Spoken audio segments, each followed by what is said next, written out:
Y para hablar de eso tenemos un gran especialista que nos va a introducir, obviamente, el Centro de Estudios Agrarios. En esta edición en particular nos va a estar acompañando Bruno Seschin, analista de Nodal y del CEA, Centro Asociado a Nodal, que bueno, vamos a charlar, ¿no? También en términos con el acuerdo con la Unión Europea y el Mercosur.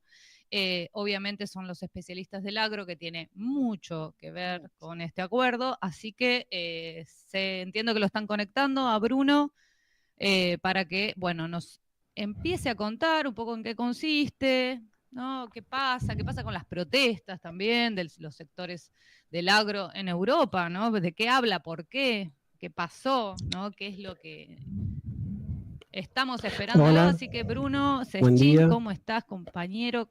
Ahí te Hola, vemos. buen día, ¿cómo están? Pero no te escuchamos. Puede pasar.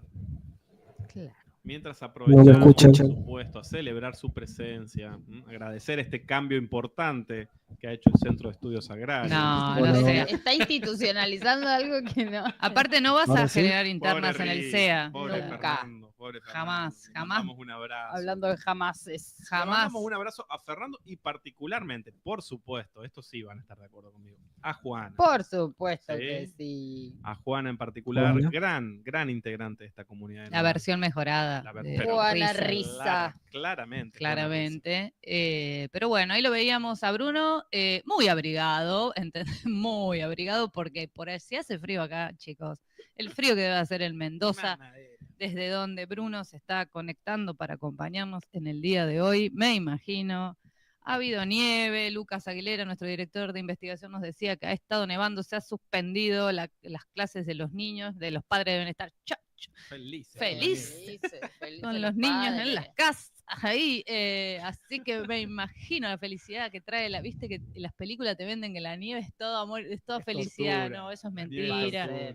No, tenés que tener ropa cara de nieve, los pibes se te enferman porque no tienen, viste, nevaba y te ponían los guantes de lana, ponele, viste, sí, no tenías otro, yo no tenía otro. No, obvio, tal cual, ¿quién va a tener? Y terminaba con una hipotermia generalizada. O sea, bueno, todo eso le está pasando a los argentinos. Tantos años de mi pobre angelito le han hecho Claro, mal a la gente. No, que la nieve es una sí. tortura, chiques. No, anda Claro ya. que sí. Mi pobre angelito era todo lo que estaba mal. O sea, la nieve estaba mal, la Navidad estaba mal. O sea, porque estaba bien que se olvidara de vos tu familia. O sea, el más chiquito, además, creo que era el más chiquito. Era el más chiquito y lo dejaban al pibe en la casa solo. Entraban chabones a robar a la casa y era todo divertido. Sí.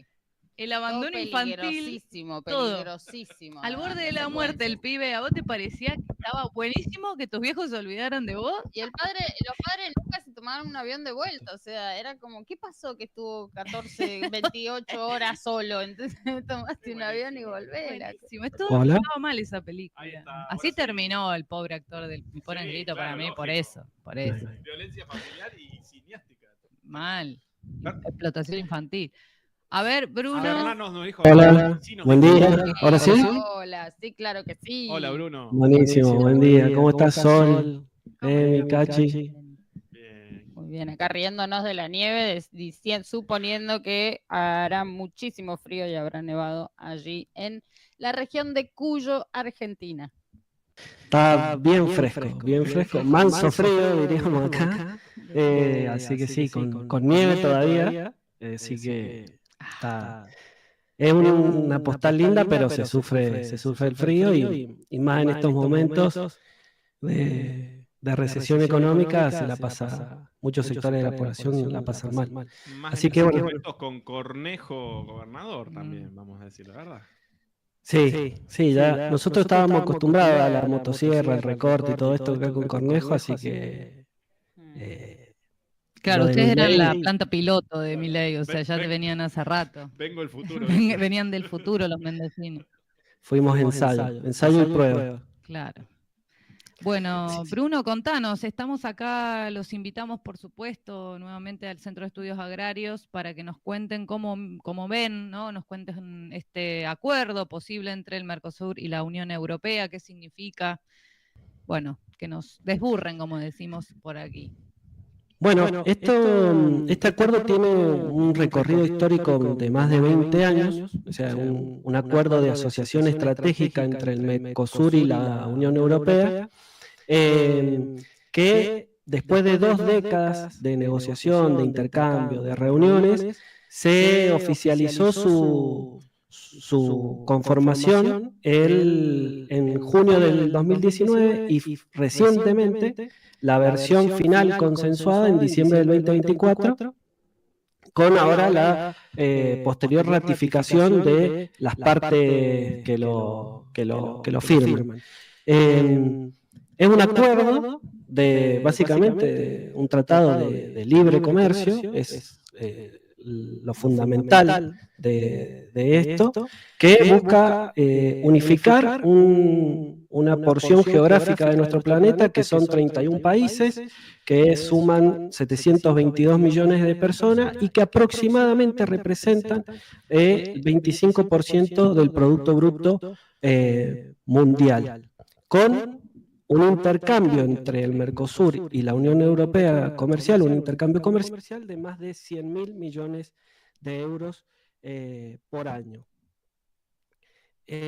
Como decía, en materia económica lo que busca es la eliminación casi total, diría, más del 90% de los aranceles bilaterales que tienen los bienes y productos que se intercambian entre Mercosur y la Unión Europea, eliminándolo con más o menos durante 15 años, pero priorizando y promoviendo el ingreso de productos básicamente agropecuarios a Europa desde el Mercosur, los productos que se ingresarían, que se venderían y que tendrían estos beneficios arancelarios de quita y de reducción, serían productos agropecuarios, carne, aves, azúcar, arroz, miel, queso, etanol, y se promovería y se beneficiaría el ingreso de bienes industrializados de los países de la Unión Europea a los países del Mercosur. Maquinarias, equipos tecnológicos, bueno, básicamente ese era el intercambio. O sea, volvemos al siglo pasado.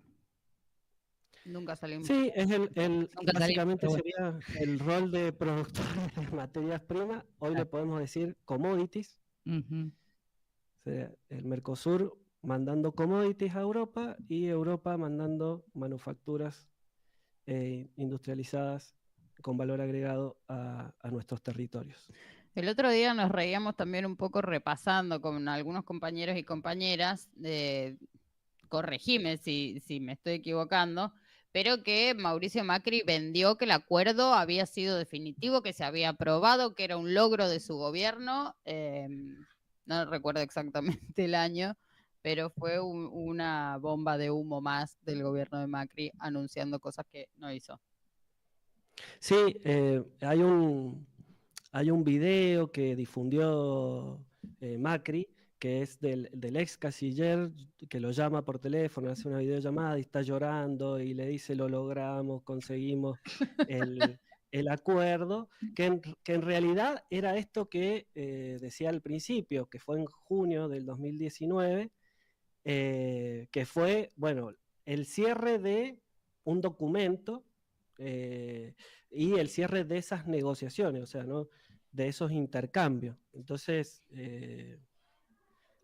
como cuando te entregas el trabajo práctico, básicamente, no más que claro, eso. después faltaban muchas etapas, pero bueno, en su apuro por mostrar algo en un gobierno que fue lamentable y que generó mucho dolor al pueblo argentino y sobre todo al sector agropecuario también, nosotros, pasó el chivo, escribimos un libro desde el Centro de Estudio que son las 50 sombras del agro, que es todos los perjuicios que ocasionó las medidas y la política pública de Macri al sector del agro, al campo. Bueno, hicieron esa escena de un canciller llorando diciendo que se había logrado algo que en realidad faltaba bastante. Ay, Dios, cómo nos mienten en la cara. Bueno, clarísimo, Bruno, este recorrido y lo que significa este acuerdo para América Latina y para Argentina en particular, ¿no? Uno de los principales productores agropecuarios. Decinos, ¿qué pasa? ¿Qué dicen los europeos? ¿Qué pasa con el Bueno, sector agropecuario en Europa? en este sentido, hubieron muchas tensiones, muchas protestas. em, para también situarnos en una Europa que está, bueno, el conflicto bélico entre Rusia y Ucrania y básicamente la OTAN y Estados Unidos, eh, ya ahí hay un conflicto con el sector, es un antecedente, bueno, o es algo que también complementa las tensiones y los conflictos en el sector agropecuario europeo, porque en la Unión Europea, el gobierno de Bruselas, en su afán de defender y de estar del lado de Ucrania, permitió el ingreso de muchos productos agropecuarios de Ucrania sin aranceles. Y eso generaba una competencia desleal principalmente en los productores de los principales países productores agropecuarios, que son Francia, Polonia, España, Austria. Che, pero Países para, básicos. vos decís que los países con mayor desarrollo industrial, con acumulación de capital, de todas maneras utilizan al Estado para proteger su economía. ¿Cómo es esto? ¿No era que había que Bueno, abrir todo? en eso también, sí, el sector del campo de Europa es uno de los que tienen mayores subsidios y accesos a políticas públicas, sobre todo del gobierno de Bruselas, y también en los recortes que se hicieron últimamente de los subsidios a los combustibles, de los fondos destinados a la política agropecuaria común, al PAC, que es un programa de la Unión Europea para el sector agrícola, agropecuario. También hubieron muchas protestas en ese sentido. Bueno, ahí estamos viendo una plaquita, pero va a ser más adelante. Era Y tan en solo ese un sentido, adelanto. No, sí, eso es para más adelante. Me están spoileando. vos Em, nos dirás en breve. y en esto de las protestas, en particular con el acuerdo, estos países que yo nombraba, Francia, Polonia, que son los principales productores agropecuarios de Europa, España, Austria, los productores de esos países y las asociaciones y organizaciones de esos países se han manifestado en contra y han protestado básicamente por lo que ellos manifiestan, que es una competencia desleal, que desde los productos que se realizan en el Mercosur ingresarían con beneficios de políticas sanitarias, de políticas ambientales que no son los mismos que tienen que respetar en Europa. Entonces eso generaría una especie de competencia desleal para los productores locales de Europa. Y en ese sentido se realizaron muchísimas protestas en esos países. En Francia hubieron tractorazos, hubieron más de 80 protestas. Bueno, desde fines del 2003, todo el 2024 y principio de este 2025 han habido distintas protestas. Y también, bueno, cortando ruta, poniendo quema de neumáticos, tirando estiércol, vamos a decir la palabra correcta, pero mierda básicamente, Hermoso. en las instituciones gubernamentales de esos países. Así que ha sido Los llevaría a 6. Sí, claro. Los metería presos Los en metería 3, 2, 1. Claro, Digo, bueno. porque hablamos Sí, hace es un sector un par de días. es un sector que tiene mucho poder de influencia, sobre todo, ¿no? En términos, efectivamente, digamos, en términos de participación del PBI, el sector agroalimentario europeo no tiene tanta fuerza. Importa en algunos pocos países, de hecho, ¿sí? En algunos pocos países, Polonia, Francia y demás, pero tiene un poder de lobby importante, ¿no? Importante. Y lo está haciendo jugar, Sí, como claro. corresponde. Aparte de esos chicos no tiran 3 oretes, o sea, tiraban caca con una estiercolera, nos dijo, corregime Bruno, pero Fernando Riza, el otro especialista del SEA, nos contaba eso, que eso era una estiercolera que larga un chorro de caca maravilloso, o sea, no es que más o menos, eran 3 oretes de vaca, chicos. Así. Sí, en las manifestaciones se pusieron, bueno, todo ese tipo de maquinaria industrial agropecuaria se puso a jugar. Los productores, sobre todo los franceses y en Polonia, salieron a las calles con sus maquinarias. Bueno, y esto sí, no era una bolsita o una cajita, era Tenían un volumen consigo, importante, muchachos. sí, sí. Tremendo. También, bueno, muchas protestas fueron en Francia contra Macron, en defensa de su agricultura. Pero bueno, lo mismo, digo, Francia puede ser el caso testigo, pero también en Polonia, también en España, pasaron estas protestas en República Checa, con consignas que tenían que ver con estas demandas de esos productores, que era el tema de las compensaciones económicas y el apoyo por los costos de producción que tienen en el campo europeo, eh, la salvaguarda de su espacio rural, o sea, la protección del espacio rural, la trazabilidad clara, es decir, cómo se producen cada uno de esos productos, y el Five Stop, que le decían ellos, que es contra el Mercosur, por el Acuerdo Verde, el Green Deal, contra las importaciones no reguladas, esto que estaba pasando con Ucrania, es decir, las importaciones sin aranceles de productos agropecuarios, la posibilidad de un aumento de la deforestación y la pérdida de soberanía en términos de soberanía alimentaria y seguridad alimentaria de Europa. Claramente, como lo manifestaba ahí el Cachi, es un sector que tiene legitimidad, que tiene poder de negociación y de salir a la calle, pero básicamente hay una voluntad política del gobierno de Bruselas y sobre todo de los principales gobiernos de los países europeos de llevar adelante la firma de este convenio. No sin luchas, no sin tensiones y con, bueno, todavía un final que está por verse. No es la, no es la llamada del ex canciller a Mauricio Macri, asegurando que esto ya estaba cocinado, sino, bueno, la posibilidad de seguir en negociaciones. Creo que también se abre este aspecto que, bueno, vienen trabajando desde el SEA, ¿no? Pero que tiene que ver con la altísima competitividad que tienen los productos brasileros y argentinos, los productos agrarios. Digo, porque también hay una pregunta ahí, si no, eh, ¿cuál sería el interés de Lula, ¿no? De empujarlo, porque Lula también lo ha tenido en su discurso, lo tiene como parte de un programa que le interesa llevar adelante. Garantizar finalmente, después de más de 20, 25 años ya, este acuerdo, que bueno, va a generar condiciones para la comercialización de estos commodities, ¿no? Sin agregado valor en origen, pero para un sector importante de Brasil y de Argentina.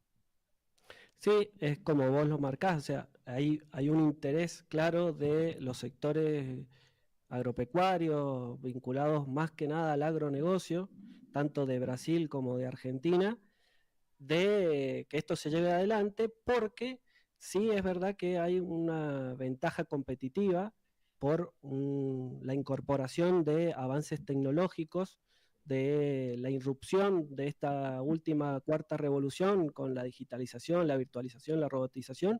En eso el sector rural brasilero, el sector rural argentino han estado a la vanguardia, están a la vanguardia de esa revolución, de esa digitalización, de esta nueva fase del sistema capitalista, como lo marca en el libro Nueva Fase nuestro compañero Lucas Aguilera, y en eso sí hay un atraso, podría decirse, un cierto atraso, una pérdida de importancia relativa de los sectores rurales europeos. Entonces, también es una amenaza clara en términos de pérdida de competitividad, en términos de que el gobierno de Bruselas viene destinando menos recursos para la política agropecuaria común, y por eso eh, desde Mercosur hay un interés. Ahí podríamos pasar para ver en términos más económicos Bien. a las placas,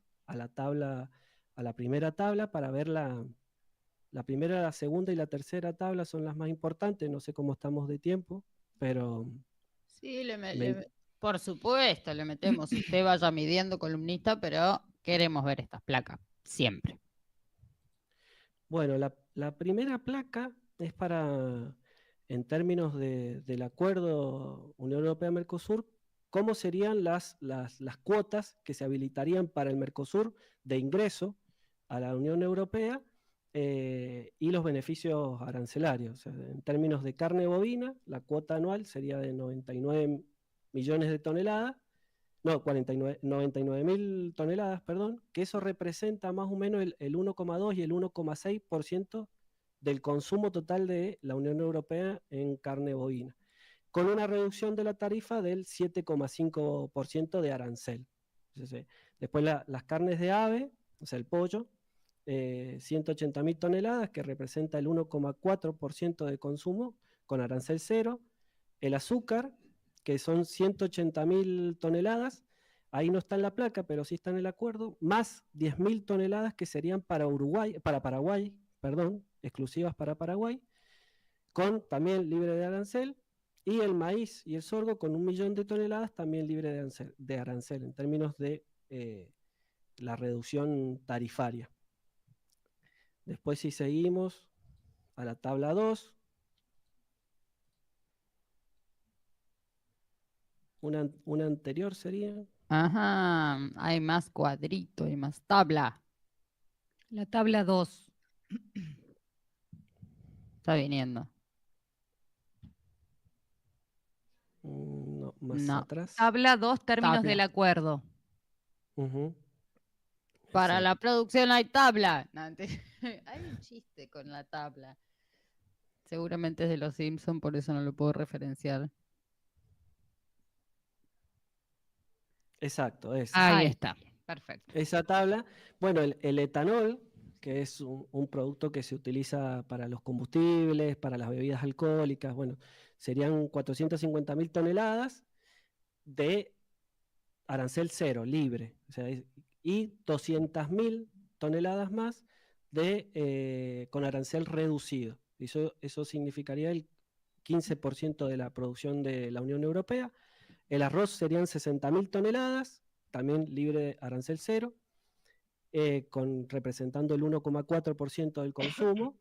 La miel, 45.000 toneladas, que es superior al 10% del consumo, arancel cero, y el queso, 30.000 toneladas de cuota, con cuota creciente, o sea, ir aumentando esa cuota progresivamente. Ahora sí, pasemos a la próxima. A la placa 3, intercambio. Para dimensionar el intercambio que existe entre la Unión Europea y el Mercosur. Exacto. Excelente. Bueno, ahí lo hemos querido graficar como en una balanza, cómo se puede llegar a inclinar esa balanza. Bueno, en el 2024 el Mercosur exportó 105.000 millones de euros. Básicamente esa exportación está concentrada en Brasil, y Argentina aporta una parte menor, o sea, Brasil 89.500 millones, Argentina 16.400 millones. Eso representó un 4,2% más respecto al 2023 y un 50,3% más respecto al 2014. O sea, en los últimos 10 años, el intercambio entre la Unión Europea y el Mercosur, las exportaciones del Mercosur, aumentaron un 50,3%. Y lo más vendido, o sea, ahí para que veamos lo que exportamos, las materias primas, la reprimarización y productores de commodity, petróleo y derivados, 12.100 millones de euros, alimento para animales, 7.100 millones de euros, café, té y especias, 5.200 millones, minerales metalíferos y semillas de oleaginosas. 4.900 los primeros, 3.700 los segundos. Por otro lado, la Unión Europea, o sea, el otro lado de la balanza, las exportaciones de la Unión Europea al Mercosur respecto del 2023 en el 2024 cayeron un 1,3%, pero asimismo en los últimos 10 años aumentó un 25% las exportaciones respecto del 2014. Entonces, ahí vemos el claro interés que tiene los principales países del Mercosur para firmar este acuerdo, es decir, la posibilidad de seguir aumentando en exportaciones hacia el continente europeo.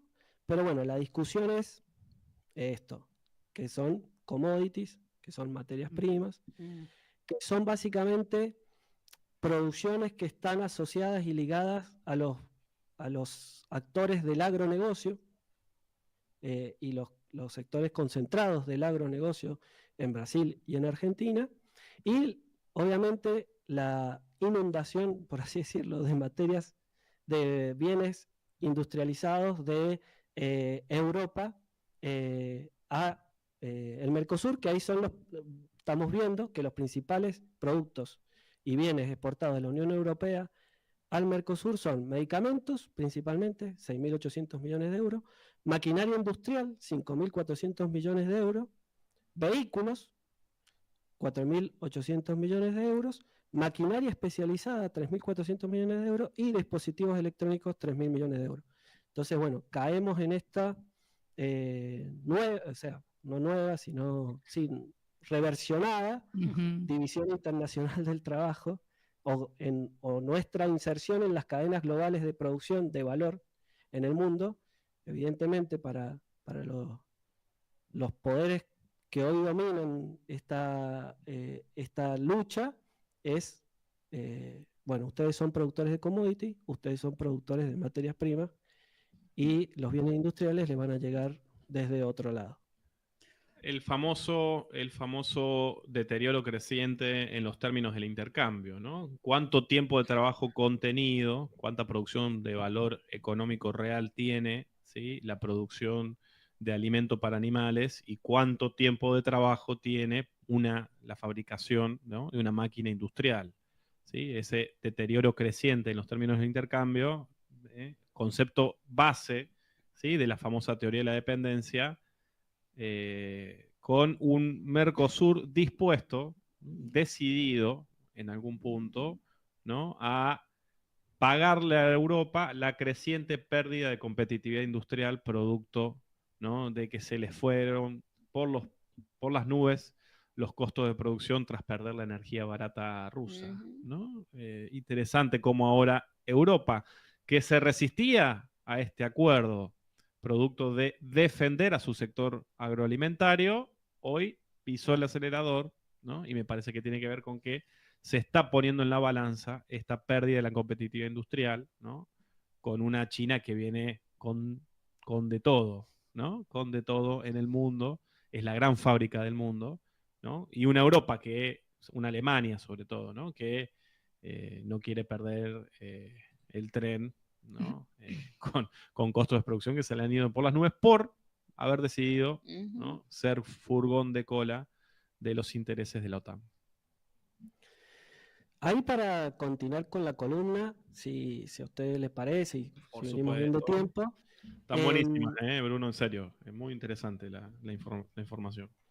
Claro. Es producto de un trabajo colectivo, el Fernando siempre lo remarca, pero sí es producto de un trabajo colectivo del Centro de Estudios Agrarios, así que tenemos 4 placas más que serían para representar los principales países europeos productores de productos agropecuarios. Son Francia, Polonia, Austria y Países Bajos. Ahí con Francia tenemos que, bueno, es muy importante su producción, es el 4º productor mundial de remolacha azucarera, que es la que se utiliza para producir azúcar y etanol.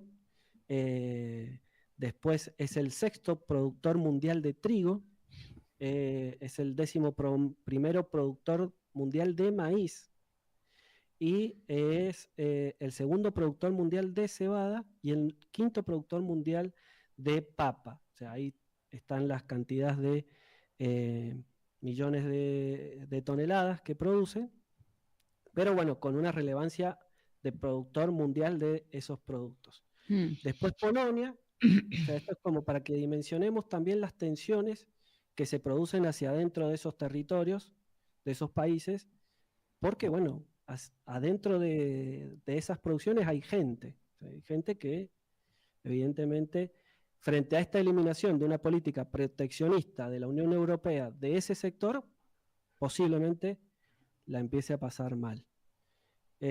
Bueno, Polonia, otro gran productor de productos agropecuarios de Europa, es el primer productor de aves, de pollo, de aves de corral de la Unión Europea.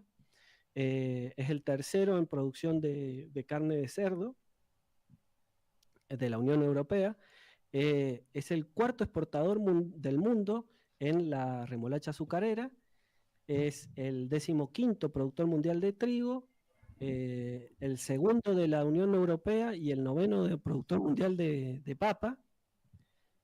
Bueno, también es un importante productor mundial de manzanas, de maíz y de cebada. Entonces, digo, la diversificación que tiene y la producción agropecuaria que tiene también es de relevancia internacional. Pasemos a Austria. Pasamos a Austria, Pasamos sí. a Austria, sí. Perdón, estábamos acá con una cosa de... Esto quizás es medio tedioso, pero en las placas lo podemos identificar mejor bueno, también la importancia que tiene la producción de trigo, maíz, cebada, papa y remolacha azucarera. Y Países Bajos, pasemos a la próxima, también la importancia que tiene para Europa principalmente, estos dos países más, la importancia es hacia adentro de Europa, con el trigo, la papa, la cebolla y la remolacha azucarera. Claro. Sí, este sector yo creo que va a reaccionar. No sé si le va a dar para un acuerdo que evidentemente Europa ha acelerado. ¿Sí? Hay que ver qué pasa finalmente. Yo creo que no está todo dicho. Me parece que hay márgenes de maniobra en el Mercosur. No todo el acuerdo quiere decir que sea malo, digamos, no hay que ser tan, digamos, en ese sentido hay que mirar bien en detenimiento, ¿sí? Pero también el Consejo Europeo me parece que se reserva todavía alguna última palabra. Bruno, te tenemos que despedir, te agradecemos. Extraordinaria esta infografía, extraordinario el análisis. Creo que vamos a estar deseosos de leer este artículo, oportuno, por cierto, ¿sí? Muy oportuno poder tener este análisis también en un artículo publicado en el sitio Nodal. Le agradecemos a él, a Fernando y a todo el equipo del Centro de Estudios Agrarios por efectivamente tener la profundidad del análisis que siempre tienen, de verdad. No, por favor, gracias a ustedes por el espacio.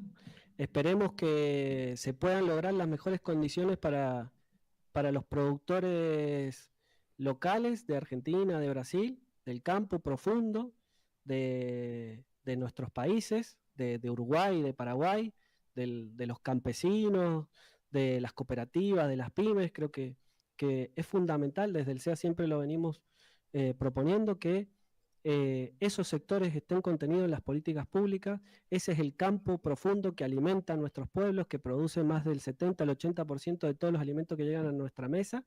Esperemos que los gobiernos y las luchas de nuestras organizaciones puedan torcer esto hacia los beneficios que necesitamos, ese campo profundo para un desarrollo integral, federal, que ponga al centro a la mujer y al hombre productor campesino. Así que bueno, a disposición siempre y muchas gracias. Gracias, Bruno. Gracias a vos, Bruno Seschin.